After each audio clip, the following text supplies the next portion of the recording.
Fatiməni yerdə görəndə, yerə yıxılan vəziyyətdə görəndə.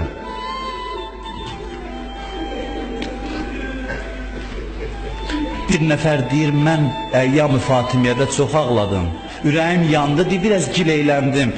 Öz-özümə ürəyimdə dedim ki, Salman sən haradaydın, sən ölmüşdün ki, Fatiməni belə vurdular. Mən getdim, yatdım, yuxuda gördüm, həmin məclisdən sonra. Yuxuda gördüm, Salman yuxuma gəldi. Getdim qabağa ki, bu gileyimi ona deyəm, dedi, danışma. Mənə dedi, vəziyyət siz eşitdiyiniz kimi deyildi. Vəziyyət tam başqa cür idi, çox ağır idi. Heç kəsin əlindən bir iş gəlmirdi. Bu qədər ki, biz danışırıq, bəllidir ki, vəziyyət bundan da mürəkkəb idi. Salman deyir ki, vəziyyət çox ağır idi. Gərək onda olaydın, görərdin, əlimizdən bir şey gəlmirdi. Çünki yazırlar ki, Salmanı da döymüşdülər küçədə. Mən sizdən üzr istəyirəm, axırıncı gecədir, mən sizdən bir söz soruşmaq istəyirəm. Sualıma görə əvvəldən üzr istəyirəm. Kimin anası rəhmətə gedib, Allah rəhmət eləsin. Kimin anası sağdırsa, burada oturanlar qeyrətli insanlardır hamısı. Birdən hansı birimizin anası küçədən gələ evə, baxaq görək ki, paltarı toz torpaq içindədir.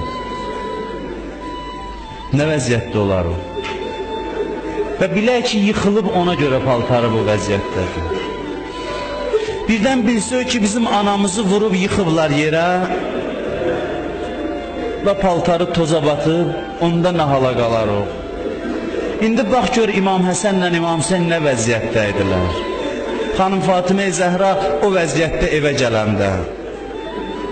Heç kəs yaxınlaşıb bir söz soruşanmadı. Zeynəb gəldi qabağa, dedi, ana səni and verirəm qardaşım Hüseynin haqqına. De görüm üzüyü niyə məndən gizlədirsən? Deyir, xanım əlini üzündən çəkdi, Zeynəb gördü üzünün göyərən yerlərini. Mən ki, dünən dedim, İmam Zaman məclisdə olur deyə asıq sözlər oxumayın. Fatimə Zəhra da belə dedi, dedi, qızım Əliyə demə məni vurublar. Çünki bilirdi, Əlinin taqəti yoxdur ona dözməyə. Amma Əli Zəhraya qusul verəndə, Salman deyir, gördüm evimizin qapısı döyüldü, gecə vaxtı idi.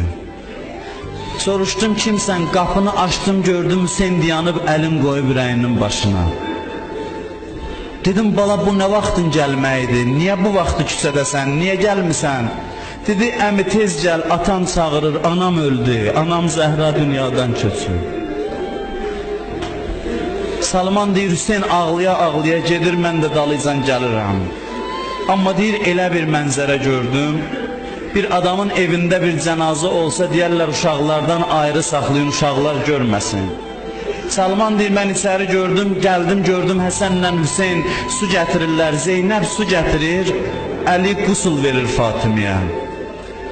Amma möhkəm tapşırmışdı, demişdi ki, uzadan ağlamayın. Ona görə deyir, uşaqlar paltarlarının ətəyini ağzına qoymuşdular ki, ağlamaq səsləri çıxmasın. Salman deyir, mən baxırdım bu ürək parçalayan mənzərəyə.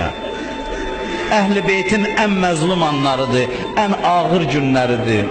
Əli, o qərib Əli, adamsız Əli Fatimiyə qusul verir. Deyir, mən baxdım, o Əli ki uşaqlara demişdi, sakit ağlayın, birdən gördüm içərdən çıxdı, qusul verdiyi yerdən divara söykəndi, ucadan ağladı. Soruşdular, ağacan, niyə bu qədər ağlayırsan? Dedi, mən Fatimənin bədənində bu göyərən yerləri görməmişdim. Qusul verdi, kəfən elədi. Balalar gəlib vidalaşmağa, Əsma deyir, mənim gözüm Hüseyndə idi.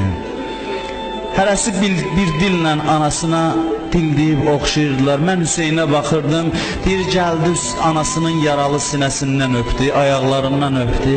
Dedi, ana ya Zəhra, and olsun yaralı sinövə. Əgər sağlığındakı kimi məni qucağıma almayasan, cənazə önündən ayrılmaram.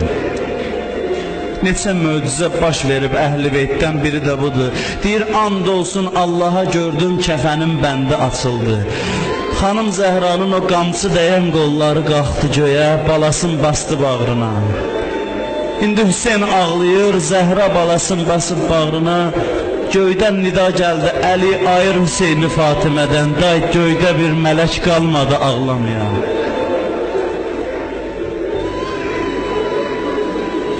Güclə cənazədən ayırır Əli o yetim uşaqları. Hüseyni çəkir, Həsən özünü salır anasının cənazəsinə. Həsəni çəkir bir tərəfə, Zeynəb o balaca əllərin qoyur anasının cənazəsinə. Gecənin qaranlığında apardı Zəhranı dəfn elədi. Ondan sonra dedi, ya Rəsulallah, qızımdan soruş ki, bizə nə zülümlər elədilər, qızım sənə xəbər verər. Əla lənətullah aləl qavmiz zalimin, la havlə və la quvvətə illa billah.